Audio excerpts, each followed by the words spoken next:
Desde el comienzo de la historia de la humanidad, las nuevas ideas se han inspirado en la potente combinación que forman la curiosidad y la observación. En el mundo tecnológico actual, todo lo que tocamos, utilizamos, vemos o hacemos, desde encender una cerilla hasta navegar, ir en tren, mandar correos electrónicos, volar, comprar, secar, atar, hilar, triturar, conducir, atornillar, tocar, escalar, rimar, escribir a máquina, limpiar, cortar, taladrar, telefonear, descansar, hablar, caminar, escribir o ver este documental. Es posible porque alguien en algún momento experimentó y transformó lo que era solo una idea en un instrumento útil y potente. Estas innovaciones e invenciones pronto dejarán de ser tan sorprendentes comparadas con lo que los exploradores pasados y presentes han descubierto y están revelando al escudriñar y sondear las profundidades del universo más poderoso, minúsculo y extraño imaginable, el universo cuántico. Un ámbito paradójico de un potencial ilimitado, donde fenómenos fascinantes están siendo aprovechados y desarrollados en unas nuevas tecnologías que pueden cambiar el mundo. Viaja con nosotros a este extraño y cada vez más sofisticado mundo, con los domadores de la física cuántica. Revolución cuántica.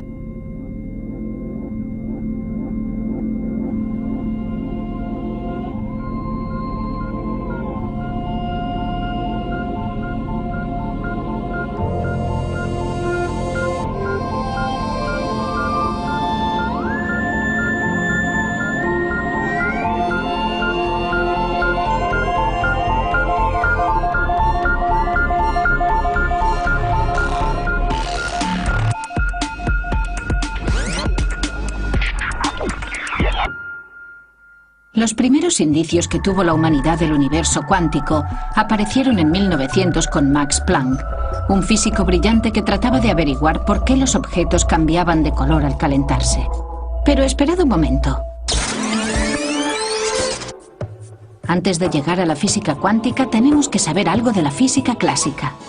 Primero hubo un señor muy famoso llamado Newton que con unas pocas ecuaciones matemáticas de primer grado describió y predijo el movimiento de los planetas. Era una idea muy potente. Isaac Newton comprendió el poder de las matemáticas. Descubrió que no solo se pueden resumir un montón de hechos o de datos en una ecuación de primer grado, sino que además podemos utilizar estas ecuaciones para predecir el futuro. Lo que descubrió es que el mundo es fundamentalmente predecible. Después, James Clerk Maxwell demostró que la electricidad y el magnetismo también pueden resumirse con tan solo unas pocas ecuaciones matemáticas. Las ecuaciones de Maxwell tuvieron una tremenda repercusión en el desarrollo tecnológico del siglo pasado, el siglo XX. Todo lo que vemos a nuestro alrededor, la televisión, los teléfonos móviles y muchas de estas útiles herramientas tecnológicas que utilizamos diariamente, son el resultado de esta tremenda revolución que inició Maxwell. Entre Newton y Maxwell, los científicos pensaban que sabían cómo funcionaba el mundo real. Las cosas orbitaban las unas alrededor de las otras y casi todo lo que se transmitía, incluida la luz, se hacía en forma de ondas, como las que se ven cuando las gotas caen sobre el agua. A estas brillantes observaciones las llamaremos el mundo clásico, un mundo donde todo es previsible y resulta familiar. Lo que nos lleva de nuevo a Max Planck, que nos introdujo en la era cuántica, la del láser, de los discos compactos, los ordenadores y los dispositivos de comunicación personal. Pero Planck estudiaba algo que queda muy lejos de estos dispositivos futuristas. Lo que él trataba de descifrar era el misterio de por qué los objetos cambian de color al calentarse. Y os preguntaréis, ¿por qué alguien querría estudiar algo tan... tan... A nosotros nos puede resultar algo aburrido, pero para los físicos era muy interesante. Y si Max Planck no hubiera encontrado fascinante este tema aparentemente aburrido, puede que ahora no tuviéramos la física cuántica. Al igual que Isaac Newton había utilizado las leyes de la física clásica para describir el mundo familiar que le rodeaba, Planck también quería utilizar este método para entender por qué los objetos cambiaban de color al calentarse.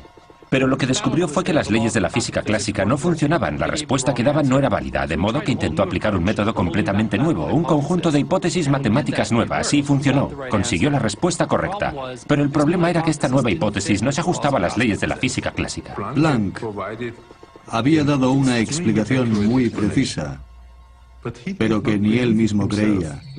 La primera persona que se tomó en serio la idea de Planck fue un joven empleado de la Oficina Suiza de Patentes, Albert Einstein, a quien nadie conocía en aquel momento. Einstein descubrió algo que Max Planck no podía creer, que la luz no es solo una onda continua que a veces se comporta como una partícula. Es lo que los físicos llaman la dualidad onda-partícula. Uno de los mayores logros intelectuales de Albert Einstein, por el que obtuvo un premio Nobel, fue darse cuenta de que la luz actúa como si llegara a fragmentos, a pedazos, a cuantos. Los cuantos de luz se llaman fotones. La sospecha de este hecho surgió anteriormente en la obra de Max Planck, pero para él era solo un artificio matemático. Einstein se dio cuenta de que no se trataba de matemáticas, sino de física, y gracias a ello se pudieron extraer consecuencias y demostrar experimentos que no podían explicarse con las ondas. La obra de Einstein marcó un punto de inflexión en el desarrollo de la física moderna. En 1913, Niels Bohr comenzó a aportar datos a la teoría cuántica al explicar la estructura del átomo usando estas ecuaciones de primer grado. Bohr fue capaz de explicar las propiedades de los átomos utilizando la mecánica cuántica. Para ello utilizó un modelo conocido como el modelo planetario, que es similar al de la Tierra, que gira alrededor del Sol, donde en el caso de los átomos, los electrones giran alrededor del núcleo. Las matemáticas de Bohr mostraron que los electrones no orbitaban alrededor del núcleo de un átomo como los planetas que orbitan al Sol. Solo podían girar alrededor del núcleo a ciertas distancias concretas, lo que los físicos cuánticos denominan distancias discretas o cuantificación. Y esto resultó inquietante para una generación de físicos que habían sido educados en la noción de que las cosas cambian ligeramente. Por ejemplo, la forma en que la Luna gira alrededor de la Tierra y la Tierra del Sol. Pero la teoría de Bohr suponía que los electrones se comportaban como partículas. Hasta que no apareció el físico francés Louis de Broglie, no se demostró que las órbitas atómicas pueden explicarse suponiendo que los electrones, que normalmente se consideran partículas, también pueden comportarse como ondas. Pero estos postulados no explicaban todo el fenómeno y el enigma cuántico consistía en unos puntos desconectados que iban de Planck a Einstein, luego a Bohr y finalmente a de Broglie. Hacía falta una teoría para conectar los puntos y aclarar cómo una onda podía actuar como una partícula y viceversa, y explicar así el misterio de la dualidad onda-partícula de la luz y la materia. En 1925, Erwin Schrödinger formuló la famosa ecuación que lleva su nombre. La ecuación de Schrödinger sentó las bases de lo que terminó siendo una teoría completa de la mecánica cuántica. Y esta nueva teoría no solo dio a los científicos una receta universal para comprender todos los fenómenos cuánticos anteriores, sino que también les proporcionó una manera sistemática de explorar el mundo atómico para encontrar los efectos cuánticos nuevos e inesperados. En definitiva, la teoría cuántica supuso para los científicos lo que probablemente sea la teoría más exacta y más potente jamás concebida por la humanidad. Si bien el descubrimiento de la teoría cuántica fue enormemente útil como herramienta científica e hizo posible muchas de las tecnologías de hoy en día, en realidad planteó más preguntas que respuestas. Muchas de estas preguntas las ilustra el famoso experimento de la doble rendija, que incluso hoy en día les acelera el pulso a los físicos. El experimento de la doble rendija es en realidad una metáfora para explicar la dualidad onda-partícula. En la física clásica tenemos ondas, como las sonoras o las electromagnéticas, y también tenemos partículas como las bolas de billar. Pero a partir de la mecánica cuántica, una partícula como un electrón a veces también puede comportarse como una onda. El experimento de la doble rendija es muy emocionante para los físicos y muy fascinante para todos los interesados por la mecánica cuántica, porque contiene la esencia de la mecánica cuántica.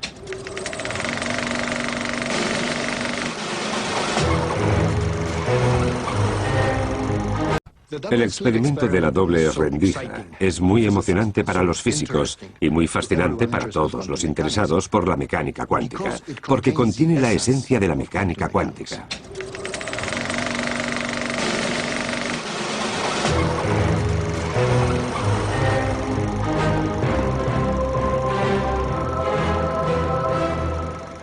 Double-slit experiment. A beam of electrons strikes a baffle with two narrow parallel slits in it, and then a screen.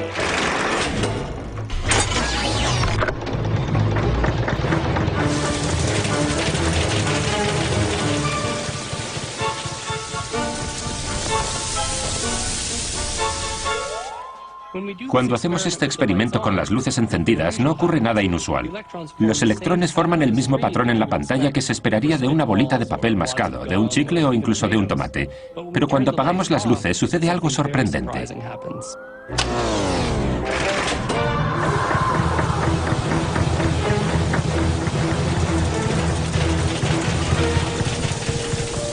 What one observes on the screen is a series of maxima and minima. Esta serie de máximos y mínimos se denomina patrón de interferencias. Los máximos son los sitios donde se acumulan los electrones. Los mínimos son los lugares que evitan. El patrón de interferencia es lo que esperaríamos ver al enviar ondas, no partículas, a través de la doble rendija.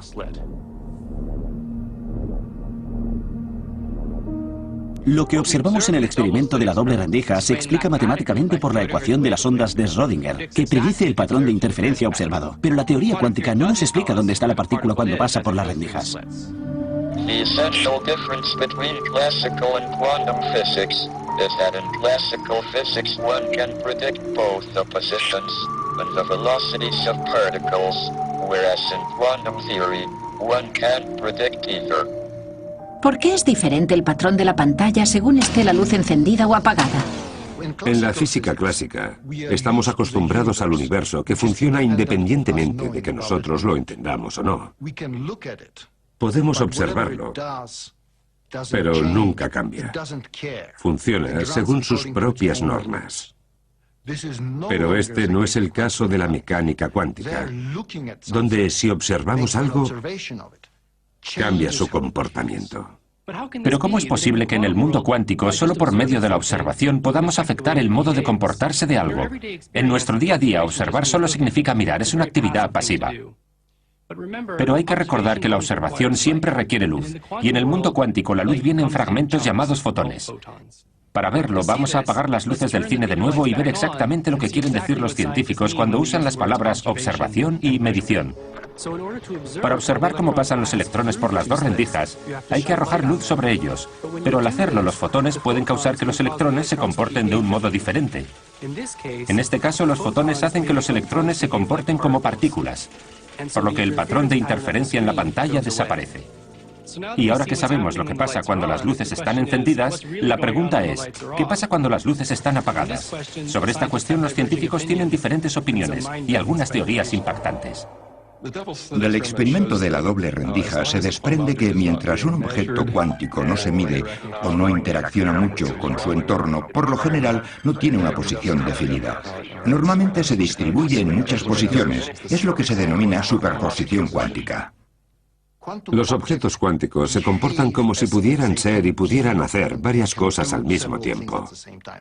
Los electrones pueden pasar por dos ranuras diferentes a la vez. Esto me recuerda a Yogi Berra, que dijo, cuando llego a una bifurcación en el camino, la cojo. Estas ideas radicales demostraron hasta qué punto las superposiciones cuánticas pusieron en tela de juicio la noción clásica de la realidad. Pero estas ideas inquietaron a muchos científicos, entre ellos a Erwin Schrödinger, quien se dio cuenta de que si se aplicaran las superposiciones al mundo cotidiano, darían lugar a predicciones extrañas. Para ilustrar este punto, concibió un experimento Gedanken. Un experimento Gedanken es un experimento mental, es decir, un experimento imaginario que nos permite centrarnos en alguna cuestión conceptual. Si realmente comprendemos una teoría, deberíamos ser capaces de decir lo que predice la teoría en cualquier tipo de situaciones, incluidas las que no se pueden llevar a cabo en un laboratorio. El famoso experimento mental de Schrödinger se conoce como el gato de Schrödinger. El gato de Schrödinger es una especie de parábola sobre la idea de la superposición cuántica. A Schrödinger le perturbaban las implicaciones de la teoría cuántica. Aparentes paradojas de la mecánica cuántica. Quería demostrar lo absurda que era la mecánica cuántica. Y para ello se le ocurrió un experimento Gedanken. Un experimento mental. La idea era la siguiente. Cogemos un gato. ¿Un gato? Un gato. Un gato con mala suerte. Y lo metemos en una caja. Totalmente aislado del exterior. En la caja también hay un martillo y una probeta. Llena de cianuro. Cianuro. Además, la caja también tiene un mecanismo de control accionado por un solo átomo que puede descomponerse radioactivamente. Cuando el átomo se descompone, el detector activa el martillo, de modo que se rompe el vial. Y se libera el cianuro. Y eso matará al gato. Y el gato morirá. Y si no se emite la partícula, no se libera el veneno y el gato no muere. Ahora supongamos que después de, digamos, una hora, hay una probabilidad del 50% de que el contador Geiger haya detectado algo. Hasta que no miremos dentro, existe la posibilidad de que el gato esté o bien vivo o bien muerto. Si creemos en la mecánica cuántica, el gato en ese momento se encuentra en un estado en el que está a la vez vivo y muerto.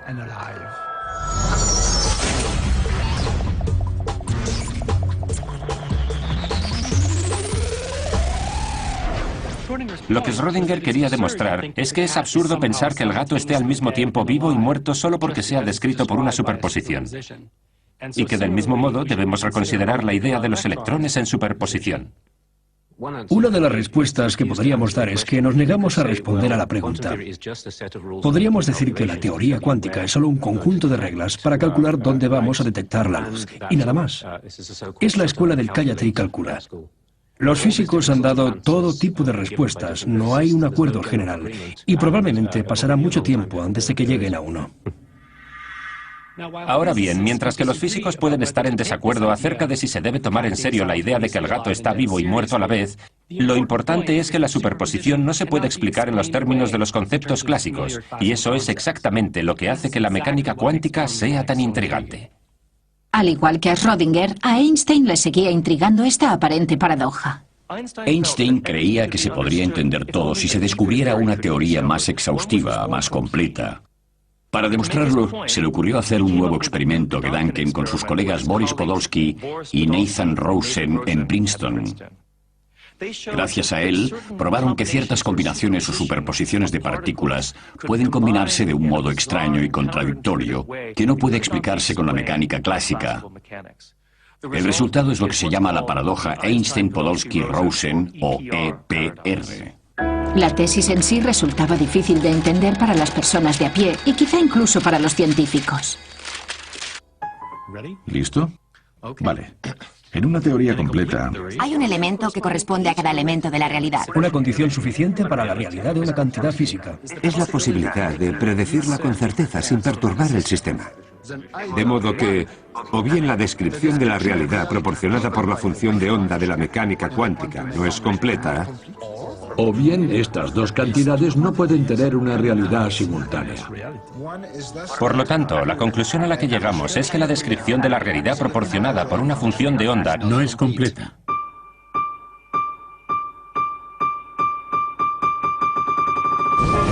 ¿qué significa esta afirmación tan compleja?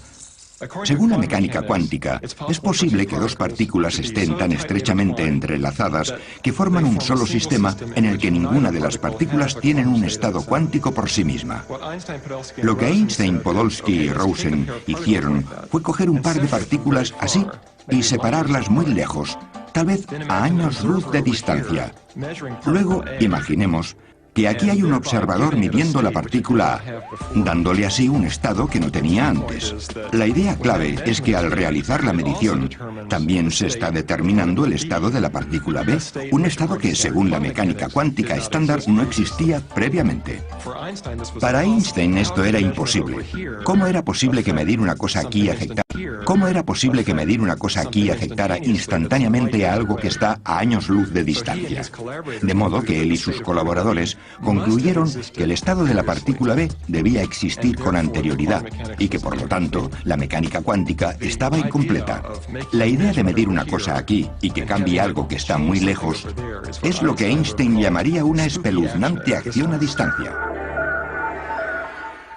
Einstein creía que el mundo debía ser reconocible a la larga, que ahí fuera tenía que haber una realidad, y eso desafiaba la mecánica cuántica. Así no funcionaba.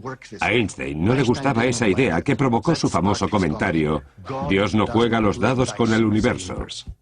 Muchos de los físicos cuánticos iniciales, Einstein incluido, esperaban que una teoría más exhaustiva estuviera libre de las aparentes contradicciones de la mecánica cuántica.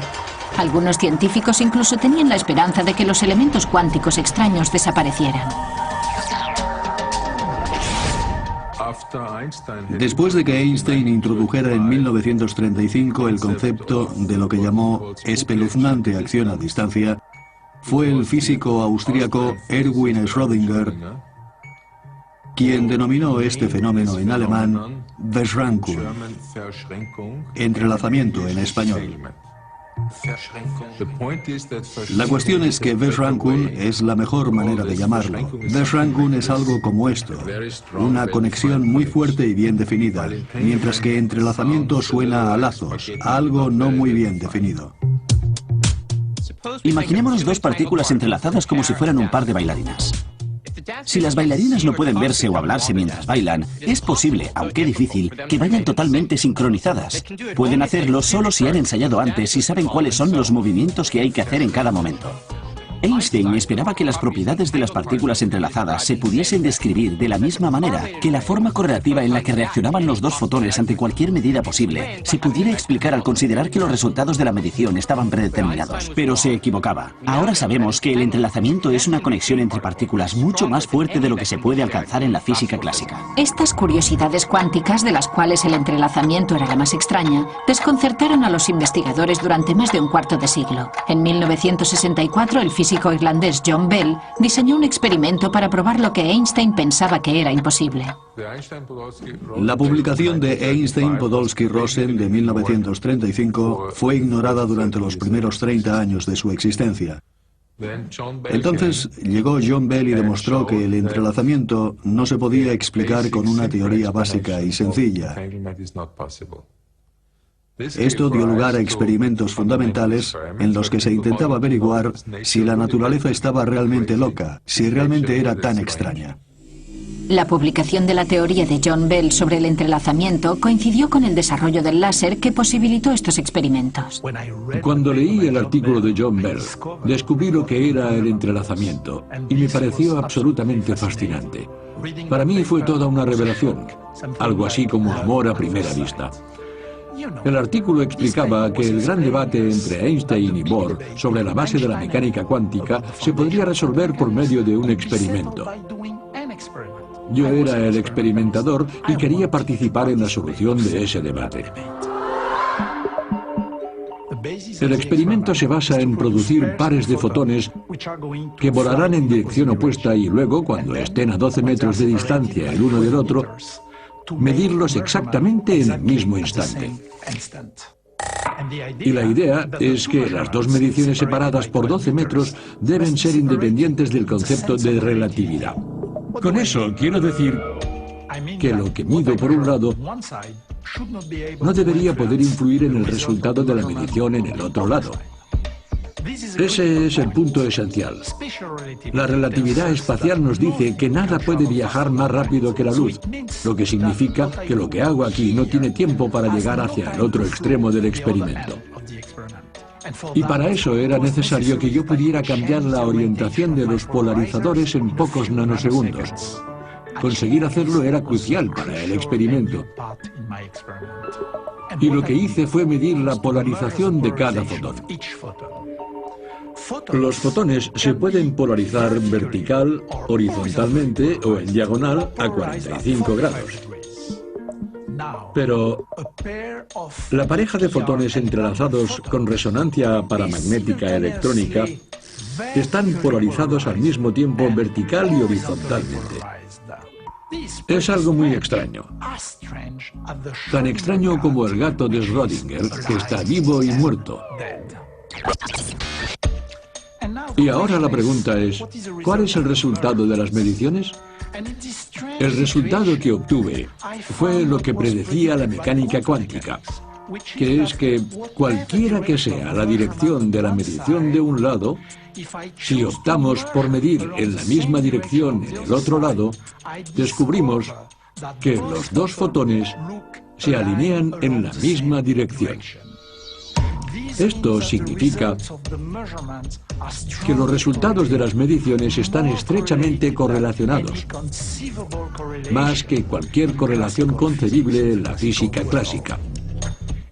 Significa que cuando los dos fotones están colocados a 12 metros de distancia, continúan comportándose como un solo objeto. Einstein pensaba que eso no era posible porque significaría que hay una especie de espeluznante acción a distancia entre los dos objetos. Pero Si queremos comprender el resultado del experimento, tiene que entrar en juego la espeluznante acción a distancia. Einstein never really understood the fundamental difference between classical and quantum theory. That is why he found it so difficult to accept things like the uncertainty principle. But quantum theory agrees with observation. God really does play dice with the universe. Antes de que llegaran John Bell primero y Alain Aspect después, lo único que podíamos hacer era discutir sobre la rareza de la mecánica cuántica. La ecuación de Schrödinger nos dice que un gato puede estar tanto vivo como muerto, y nadie sabe lo que eso significa, simplemente es extraño. Y estos argumentos se prolongaron durante décadas. Lo que hizo John Bell fue añadir algo de matemáticas y algunas cantidades al fenómeno cuántico, y lo que hizo Alain Aspect fue verificar esas mediciones en el laboratorio. Así pues, entre John Bell y Alain Aspect fuimos capaces de medir el extraño fenómeno de la mecánica cuántica. Los experimentos de Alain Aspect establecían que esos efectos cuánticos eran reales, aunque no quedaba claro cómo encontrarles el sentido con nuestro modo habitual de pensar. Lo que es más notable es que estos experimentos llevaron a una generación de científicos a preguntarse cómo pueden sernos de utilidad estas extrañas características cuánticas. La mecánica cuántica nos da una descripción increíblemente precisa de la conducta de la luz y de la materia. Este descubrimiento ayudó a los científicos e ingenieros del siglo XX a desarrollar todo tipo de tecnologías, como por ejemplo el láser y el transistor, que son el núcleo de nuestro mundo electrónico. Estos dispositivos cuánticos a una escala relativamente grande funcionan sin mostrar de un modo explícito los aspectos extraños de la mecánica cuántica. Estas tecnologías que nos resultan tan familiares son producto de la primera revolución cuántica. Pero ahora ha llegado una segunda revolución cuántica gracias a dos acontecimientos importantes. El primero es la capacidad tecnológica de controlar directamente la rareza del mundo cuántico, incluidas la superposición y el entrelazamiento.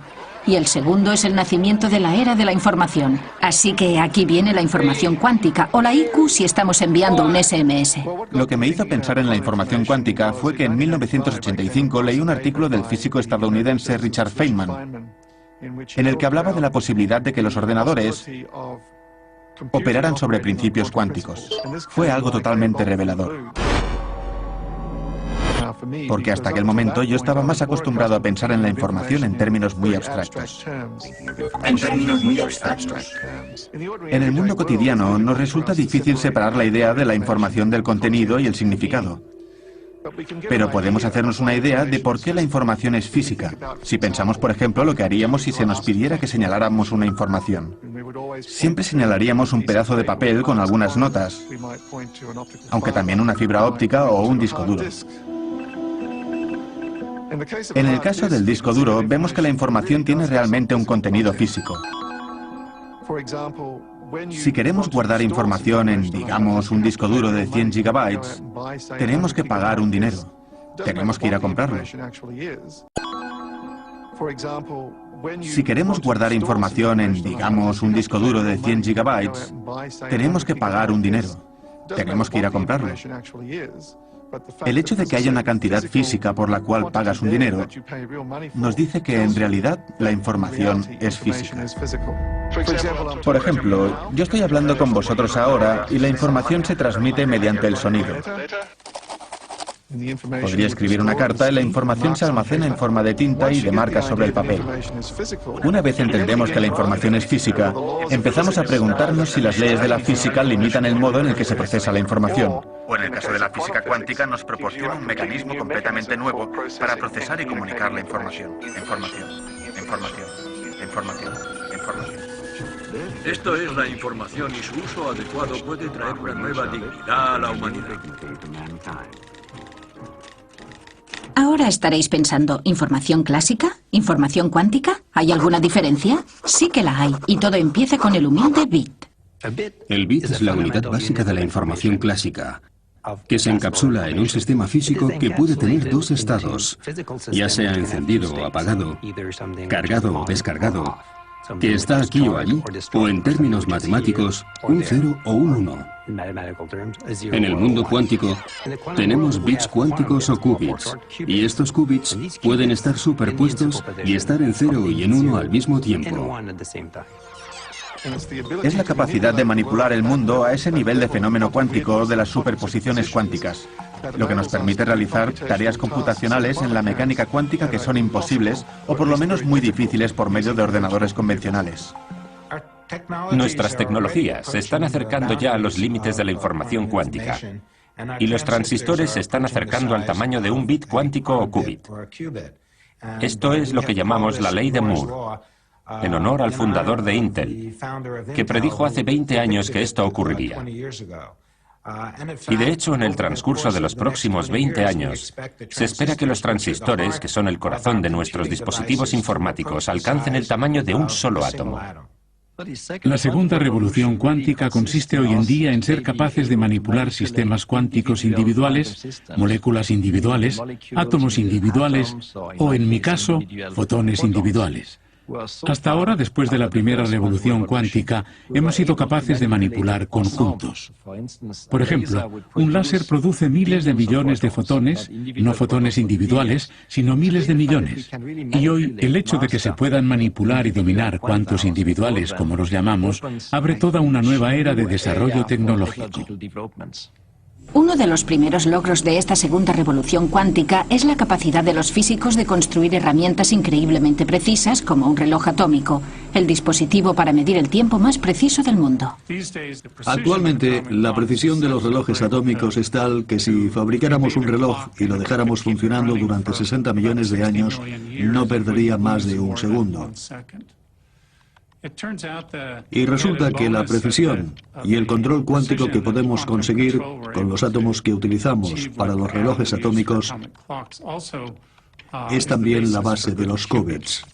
Si podemos controlar qubits individuales, tendremos un reloj impresionante. Si además los juntamos y controlamos las interacciones de cientos de ellos a la vez, no solo tenemos un reloj cuántico mayor, sino que además creamos un ordenador cuántico, posiblemente la invención más importante de nuestro tiempo. La informática cuántica puede considerarse una revolución en la teoría de la informática. Nosotros creemos que los ordenadores cuánticos podrán realizar ciertas tareas exponencialmente más rápido que los ordenadores clásicos. ¿Y por qué? Existe una tesis fundamental en la informática llamada la tesis de Church-Turing, que dice que todos los ordenadores normales clásicos son esencialmente equivalentes. No es que trabajen exactamente a la misma velocidad, pero sí que actúan siguiendo las mismas normas. Se comportan de manera similar. Si intentamos realizar alguna tarea con, por ejemplo, un portátil, y luego intentamos hacer lo mismo con otro ordenador, se comportan más o menos igual. La computación cuántica es completamente diferente. No funciona igual. Quantum computers are based on the fact that the quantum state of a computer memory contains much more information than its classical description. El ordenador cuántico también será diferente en el sentido de que manipulará y almacenará bits cuánticos en vez de bits clásicos. Los bits clásicos pueden tener dos estados, 0 o 1. Los bits cuánticos pueden tener muchos estados. Y esta nueva variedad de posibilidades conduce a nuevos fenómenos tales como el entrelazamiento y la interferencia. Creemos que eso es lo que puede dar a un ordenador cuántico toda su potencia, estos nuevos fenómenos. Pero exactamente cuánta potencia más y con qué fin. Una de las primeras aplicaciones de los ordenadores cuánticos, y una de las más útiles, es simular sistemas cuánticos. Seguramente no sea algo que la mayoría de la gente quiera hacer en casa, pero tiene unas aplicaciones potenciales enormes. Para entender la simulación cuántica es importante saber para qué necesitamos la simulación. Pensemos en un simulador de vuelo. ¿Para qué tenemos un simulador de vuelo? El simulador de vuelo es una caja que tiene un volante, una palanca, un cuadro de instrumentos, etc., y que se mueve hacia adelante y hacia atrás, arriba y abajo. Con él podemos simular el aterrizaje de un 747. ¿Y para qué lo queremos? Pues porque no queremos que nadie coja un 747 de verdad y lo aterrice hasta que no haya aprendido a manejarlo. ¿Me explico? Pues la simulación cuántica es lo mismo. Tenemos algunas moléculas grandes y complejas, como si fuera un 747 de moléculas, algo enorme, que tiene un comportamiento cuántico extraño y queremos saber qué hacer con él, pero no sabemos cómo controlarlo. No sabemos cómo obligarlo a hacer lo que queremos, así que lo que hacemos es simularlo con un ordenador cuántico. Por ejemplo, un ordenador cuántico podría ayudar a diseñar nuevos superconductores para que los trenes funcionen con levitación magnética, o nuevos medicamentos para tratar enfermedades. Podría ayudar a simular los átomos del medicamento para decirnos cómo se hace y cómo interactuará con otras sustancias químicas. Para los físicos, los químicos y los biólogos, todo esto es muy importante. La química de los átomos, el comportamiento de los materiales, todo dependerá de la mecánica cuántica y un ordenador cuántico puede simularlo a la perfección. Hay otros que prevén que las tecnologías cuánticas tendrán un papel diferente. La mecánica cuántica nos está dando las herramientas para detectar cosas mejor de lo que hemos podido hacer hasta ahora. Podemos detectar el mercurio en el pescado, la presencia de plomo en los juguetes. Quizá podríamos detectar bombas en la carretera. Con la mecánica cuántica podemos fabricar detectores más potentes, más precisos, más sensibles. Y si podemos hacerlos más compactos, en el futuro serán de uso general. Pero lo que causó la explosión de interés por la informática cuántica fue el descubrimiento de Peter Shor. Lo que hice fue demostrar que si se pudiera construir un ordenador cuántico, que es un ordenador hipotético que nadie ha logrado construir aún, sin embargo se podría utilizar para la factorización de números grandes. Si tenemos dos números, pongamos el 3 y el 5, y los multiplicamos, obtenemos el número 15. La factorización es el proceso inverso. Empezamos con el número 15 y queremos descomponerlo y decir que es, por ejemplo, 3 veces 5. Con el 15 es muy fácil. Se puede hacer de cabeza. Pero supongamos que cogemos dos números de 200 dígitos. Con mucha paciencia y un papel y un boli, podríamos multiplicarlos para conseguir un número de 400 dígitos, aunque los ordenadores lo hacen en un santiamén. Pero si cogiéramos el número de 400 dígitos y tuviéramos que encontrar los dos números de 200 dígitos que se han tenido que multiplicar para obtenerlo, no creo que pudiéramos hacerlo. Ni siquiera puede hacerlo el ordenador más potente del mundo. Es un problema imposible de resolver. El problema de la factorización se utiliza para codificar la mayoría de los mensajes secretos importantes que se envían hoy en día. Funciona de la siguiente manera. Cuando compramos algo a través de Internet, nuestro ordenador multiplica dos números de 200 dígitos para conseguir el número de 400 dígitos. De modo que si sabemos ese número de 400 dígitos, podemos codificar lo que queramos. Pero para decodificarlo, necesitamos saber los dos números de 200 dígitos y nadie puede extraerlos del número de 400 dígitos porque el problema de la factorización es casi imposible de resolver. El descubrimiento de Shor fue muy inquietante, porque básicamente lo que venía a decir era, dame un ordenador cuántico y podré craquear el método más común y más importante de codificar información secreta. Los gobiernos se toman la creación de un ordenador cuántico muy en serio. Es una amenaza. Puede descifrar muchos de los códigos de cifrado que se utilizan hoy en día, incluidos los utilizados en los satélites, en los bancos y en las tarjetas. Es una amenaza. Puede descifrar muchos de los códigos de cifrado que se utilizan hoy en día, incluidos los utilizados en los satélites, en los bancos y en las tarjetas de crédito para proteger las comunicaciones. Pero así como los físicos teóricos vieron que un ordenador cuántico podría descifrar mensajes secretos, también se dieron cuenta de que los efectos cuánticos podrían utilizarse para crear los códigos más secretos del mundo, los códigos cuánticos, y proporcionar así un modo extremadamente secreto de mantener la información privada. En la criptografía clásica, por lo general se parte del supuesto de que el sistema es seguro porque el supuesto espía, no puede resolver un problema computacional difícil. La criptografía cuántica funciona sobre un principio diferente. Es imposible descifrar un código criptográfico cuántico si no se violan las leyes de la física. Con la criptografía cuántica es imposible espiar durante la transmisión sin ser detectado. Es lo que podríamos llamar el efecto del observador ruidoso. Es como cuando estás en una fiesta y escuchas la conversación de la pareja de al lado. Ellos saben, sin mirar siquiera, que los estás escuchando. La criptografía cuántica ya se está utilizando a un alto nivel para asegurar los resultados de las elecciones de Suiza. En este laboratorio hemos desarrollado la tecnología básica de la criptografía cuántica.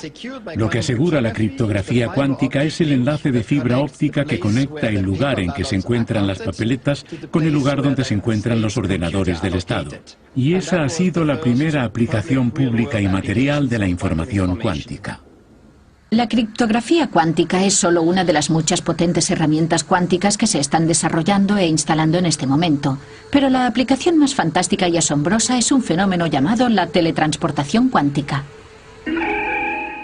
La teletransportación cuántica no tendrá nada que ver con lo que vemos en la ciencia ficción, porque de hecho no se transmite materia de un punto a otro. Lo que se transmite es la información cuántica. La teletransportación cuántica se hace posible gracias al entrelazamiento. Se utiliza el entrelazamiento de dos fotones para transmitir la información de uno hacia el otro. En 2004 hicimos un experimento de teletransportación cuántica a través del río Danubio. Colocamos un cable de fibra de vidrio que iba de una orilla a otra, separadas por una distancia de 600 metros. La fibra cruzaba el río a través de una alcantarilla, por lo que lo llamamos el experimento del tercer hombre, en referencia a la película El tercer hombre que se rodó en las alcantarillas de Viena, interpretado por Orson Welles. Esta es la única película donde la música la interpreta una cítara. Creamos estos fotones entrelazados arrojando un láser muy potente en un cristal especial, que hace que un fotón de alta energía pueda descomponerse en dos fotones de baja energía que luego se entrelazan.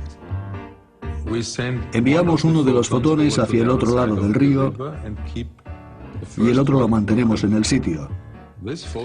Este fotón se encuentra con el tercero, el que será teletransportado. Al entrelazar estos dos, las propiedades cuánticas del tercero se transfieren a la partícula del otro lado del río y termina la teletransportación. La teletransportación cuántica es una de las manifestaciones más bonitas del entrelazamiento. Con la teletransportación cuántica tenemos algo, el estado cuántico o la estructura esencial de la materia, que desaparece en un lado y vuelve a aparecer en el otro lado sin ni siquiera existir entre medio. Pero el experimento de 2004 es Schnee von gestern, que quiere decir nieve de ayer. Algo pasado. A la larga queremos llegar hasta los satélites y establecer la comunicación cuántica a escala mundial. Ahora conocemos el poder de la información cuántica, pero ¿qué se necesita para aprovechar al máximo el potencial de esta tecnología? ¿Qué hace falta para construir un ordenador cuántico? The principles of quantum computing are well understood. It is only their implementation in practice that is difficult. En principio, la construcción de un ordenador cuántico no supone ningún problema, eso está claro. Sabemos cómo juntar las cadenas de las operaciones cuánticas sobre el papel y la forma en que acabarán proporcionándonos un ordenador cuántico. El problema está en trasladarlo al hardware real. No sabemos qué aspecto tendrá un ordenador cuántico, porque aún no tenemos ninguno. Tenemos un modelo teórico y estamos buscando y haciendo pruebas con los dispositivos físicos que pueden poner en práctica nuestro modelo teórico. Un ordenador cuántico requiere el mantenimiento de superposiciones cuánticas para que funcione correctamente. Al igual que en el experimento de la doble rendija, donde la superposición y el patrón de interferencia resultante en la pantalla se perdían si el electrón se observaba o se medía de alguna manera, el ordenador cuántico deriva su potencia especial del mantenimiento a gran escala de todas las superposiciones de los qubits. Esto significa mantener el ordenador cuántico muy bien aislado de su entorno y protegido de interacciones no deseadas hasta la finalización del cálculo, y eso es algo muy difícil de hacer. La principal dificultad de construir un ordenador cuántico es mantener su estado cuántico, y eso significa mantenerlo completamente aislado. Los sistemas cuánticos tienen una característica enojosa, y es que cuando difunden la información sobre ellos mismos, dejan de ser cuánticos. Por eso, el aislamiento es uno de los problemas clave en la construcción de ordenadores cuánticos. Los objetos cuánticos o físicos grandes se componen de miles de millones de partículas. Cada una de estas partículas es una partícula cuántica, pero cuando se juntan un gran número de partículas, cada una de estas partículas interactúa con el entorno. En los sistemas cuánticos, el entorno se refiere a todas las cosas que rodean el sistema de partículas cuánticas, como el polvo o los campos magnéticos, la radiación, cualquier cosa que pueda provocar un comportamiento no deseado en el sistema que se está tratando de controlar. Los estados de superposición son muy difíciles de conservar. En el laboratorio del Dr. Wineland, los qubits se almacenan en una trampa de iones. La analogía de la trampa de iones con la canica en el cuenco es la siguiente. Imaginemos que la canica es el átomo y el cuenco es la trampa, la forma de sujetar los átomos. Y una cosa que podemos hacer es poner la canica en una órbita circular alrededor del centro del cuenco. Y eso es lo que podemos hacer también con los átomos. En el caso de la canica y el cuenco, la canica estará unas veces a la izquierda y otras a la derecha. Pero lo extraño de los sistemas cuánticos, que nos permite hacer qubits, es que podemos poner el átomo en un estado de superposición en el cuenco, en la trampa, de modo que no esté unas veces a la izquierda y otras a la derecha, sino que esté al mismo tiempo a la izquierda y a la derecha. La analogía con el gato de Schrödinger es que podemos crear situaciones en las que tenemos una superposición de todos los átomos apuntando en una dirección y en la dirección contraria al mismo tiempo. ¿Y qué aspecto tendría un ordenador cuántico? Detrás de mí se ve un prototipo de un ordenador cuántico. Está hecho con un imán muy potente, compuesto por un material superconductor, bañado en helio líquido a unos 266 grados centígrados bajo cero. Los qubits están compuestos de plomo a unos 266 grados centígrados bajo cero. Los qubits están compuestos de pequeños imanes en el interior del núcleo de los átomos. Al final de la computación, utilizamos el campo magnético de estos qubits para poder leer la respuesta.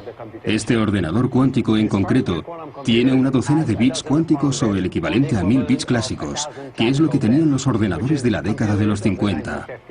Si somos capaces de construir un ordenador cuántico con unos 60 o 70 bits cuánticos, tendremos una máquina más potente que todos los ordenadores normales que hay en el mundo juntos. Hoy en día, los científicos están sobrepasando los límites de la teoría y la experimentación de la pizarra al laboratorio, aprovechando el potencial del misterioso mundo cuántico de la naturaleza, sentando las bases de nueva era de descubrimientos e innovación. Creo que los efectos de lo que estamos hablando pueden tener una enorme repercusión en la tecnología del futuro y en nuestro estilo de vida. Pero no me oirán decir exactamente lo que va a pasar. Sin embargo, creo que lo más importante de cara al futuro es que, ahora que estamos aprendiendo a hablar con los átomos en su propio idioma, en el lenguaje de la información cuántica, podemos hablar con ellos y tratar con ellos como nunca antes habíamos podido. Es dificilísimo predecir la repercusión de una nueva tecnología. Pensemos, por ejemplo, en el láser, que se inventó a mediados del siglo XX. ¿Quién podría haber predicho en aquel momento que el láser se iba a utilizar para reproducir CDs, para registrar el precio de los alimentos o para la cirugía ocular con láser? Yo creo que nadie podría haber previsto el impacto social del láser. Yo creo que la tendencia es siempre la misma. Se empieza con la investigación básica en un laboratorio, con una máquina grande y compleja que cuesta mucho dinero. Y si hay un mercado real, al final se obtiene un equipo pequeño y bastante económico. Con el ejemplo del láser pasó lo mismo. Los primeros láseres eran unas máquinas grandes, complicadas de manejar y poco fiables. Hoy en día, todos los reproductores de CDs o DVDs tienen un pequeño láser semiconductor que solo vale $1. Estoy totalmente convencido de que si los fotones, ya sean simples o entrelazados, tienen una aplicación real y un mercado, será posible hacerlos muy pequeños y baratos. En los años 50, los primeros ordenadores clásicos se hacían con finalidades muy concretas y aburridas, visto desde la perspectiva actual. El presidente de IBM llegó a decir en algún momento: "No creo que se vayan a vender más de un puñado de computadoras en todo el mundo". Nadie pudo prever que ahora podríamos estar esperando al autobús y hablando con un amigo al otro lado del mundo, buscando dónde poder comprar una pizza, viendo una película. Nos ha cambiado la vida. Sé que la informática cuántica es potente, nos abre todo un mundo nuevo para observar el universo y buscar información, y no tengo ni idea de cómo cambiará eso el mundo dentro de 20 o 30 años. Una oportunidad maravillosa de transformar la manera de funcionar la sociedad es utilizar líneas de transmisión superconductoras como eje para la transmisión de energía. Si podemos utilizar este efecto mecánico cuántico, que se puede utilizar, está comprobado, si podemos utilizarlo a gran escala para transmitir energía a través del continente, podríamos tener fuentes de energía renovable más eficaces, fáciles de diseñar y transmitir la energía allí donde se necesite. Espero que esto suceda pronto. De hecho, podría ocurrir muy pronto. Es verdad que la mecánica cuántica es muy extraña, pero también lo era la capacidad de volar de los humanos antes de que descubriéramos cómo construir aviones y cohetes para contrarrestar los efectos de la gravedad. Ahora estamos despegando hacia el futuro de la cuántica. Si entendemos cómo se comportan los átomos y las partículas elementales al nivel más íntimo y hablamos su mismo idioma, podremos domar esos cuantos salvajes. Podremos colaborar con ellos para construir nuevas formas de procesar la información, nuevas formas de informática y de comunicación que transformarán nuestras vidas de una manera radical. Esta manera de ver el mundo, de comprenderlo a la escala de la información cuántica, tiene el potencial de transformar cualquier tecnología que poseamos. Y transformándola y aprendiendo a hablar con esos átomos y partículas elementales, encontraremos nuestro sitio en el mundo cuántico.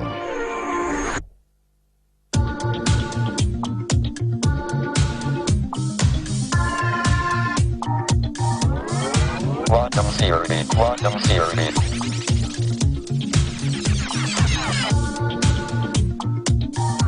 Quantum terrors.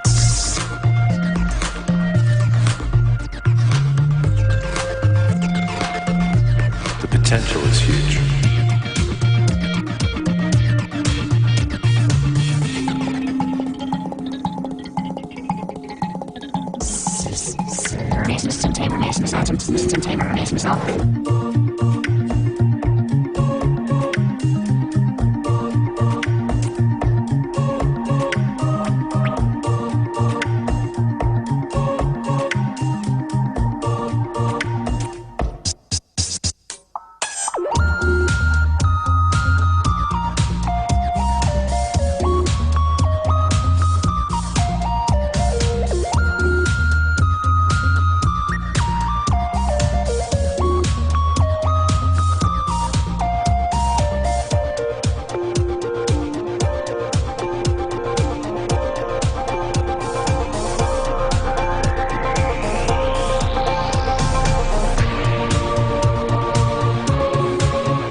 Quantum theory.